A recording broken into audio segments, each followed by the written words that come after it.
This decade has been very big for cinema and has been great for cinema. It is showing a good change in the industry where Hollywood's really just focusing on big blockbusters, and it's not like small little personal stories. It's really focusing on big superhero blockbusters or just franchises that are already tied to something and less original content. But there is still some really good original content being produced. Like this year I saw Uncut Gems and The Lighthouse. Good original content. But with this decade, there has been just some fantastic, and I mean fantastic, films that I have seen. I'm Mike Hass. I love talking about things that entertain me. Welcome to HASSCAST. I'll be talking about my top 5 favorite films of this decade. This is in no order, and this is just some thoughts I have. It's in no specific order, and it's just my opinion of some films that are really special to me that came out in the 2010s. Interstellar is the first film I will mention on this list. It is a criminally underrated film. It's just such a great story. It's one of the most appealing stories I've ever seen. It's got a great cast too, but it's directed by Christopher Nolan, and he's the best part of this film. The suspenseful way he shoots this movie, and the soundtrack, the Hans Zimmer is literally one of the best soundtracks I've ever seen.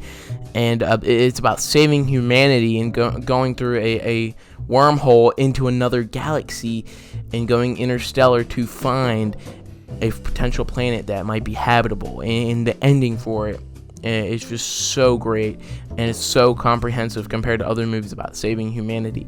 And it's so solid, and it's just the stakes are so high, real tense, and it shows what space can do to people. It's just, for me, this is the true space film.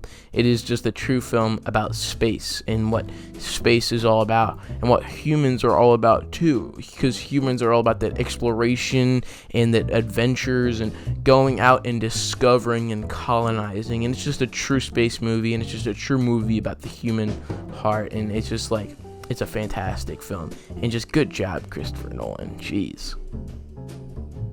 The next film I'll mention on this list is Captain America: The Winter Soldier. It's a great on-the-run action thriller, but it happens to be set in the Marvel Universe, and better yet, it happens to be set and based around the character of Captain America, and it's just a great personal story about how Captain America has to fight and defeat his mind-controlled best friend that he hasn't seen in decades. And it's just a really compelling story about him having to defeat a secret society that's been controlling everything behind the scenes. And it's just such an interesting story, but it's just a good fast-paced action thriller on the run, and it really did change the Marvel Cinematic Universe going forward. And it was such a great story, and I just love the way it was done by the Russo brothers. And thank God we have the Russo brothers, because they've given us some of the best Marvel films. Next movie I want to mention on the list is not really liked by a lot of people. Same for Interstellar. Some people don't enjoy Interstellar for some apparent reason. Anyways, The Hobbit: Desolation of Smaug is the next film I'll be mentioning on this list. And this is probably the best in the trilogy. I think every movie in the trilogy is just fantastic. The Hobbit trilogy is so underrated. It's all about adventure. Bilbo's character arc and Thorin's character arc are so well done. How he gets a change and becomes a guy who's able to have an adventure instead of being some nestled little hobbit in his little house. He's such a change for his character, and Thorin's greed is such a great part of this trilogy. But the Desolation of Smaug does this part of the trilogy very well, and it was just the cliffhanger of this trilogy. Jesus Christ, the scenes with Smaug, oh my God, that dragon and how he was voiced by Benedict Cumberbatch was really good, and it just showed the scenes with the ring and how Bilbo used the ring were just great when he doesn't even know anything about it yet. And that's the beauty of this trilogy, is there's so much things that are just being set up. It's just a great way. This whole trilogy is a great way of setting up the Lord of the Rings, and it's just something that I felt like I needed. And I love the Hobbit trilogy. Great trilogy. Alright, next film I'm going to mention on this list is Moonrise Kingdom. Moonrise Kingdom is a youthful romantic masterpiece, and it's about two teens that run away together, and they're on this small little island in New England, and the whole island looks for them, and they're all like the Boy Scouts and Cub Scouts are all looking for them.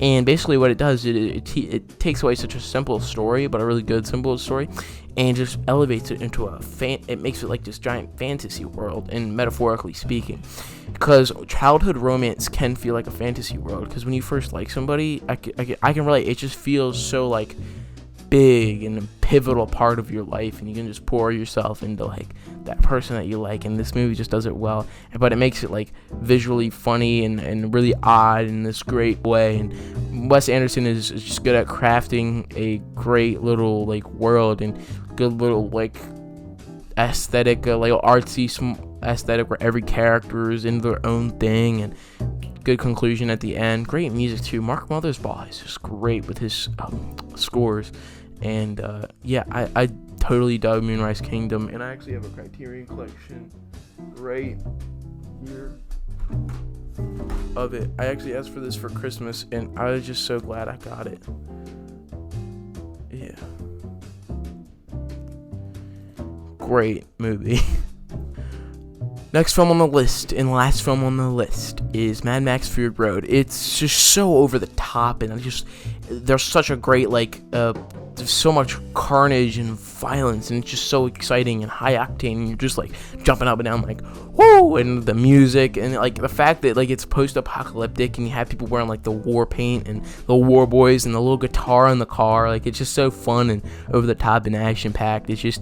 But you gotta get it's because it's a result of this lawless world that everybody is living into, and it's a post-apocalyptic world, and it's such a fun thrill ride, and it really is just special to me when it comes to, like, films and cinema. Like, this movie, every moment just crazy and fun, but it also is a good story about this, like, kind of roaming hero and drifter that decides to help these people. And that's what I love about Mad Max. It's all about that great little hero guy who drifts from place to place, having to help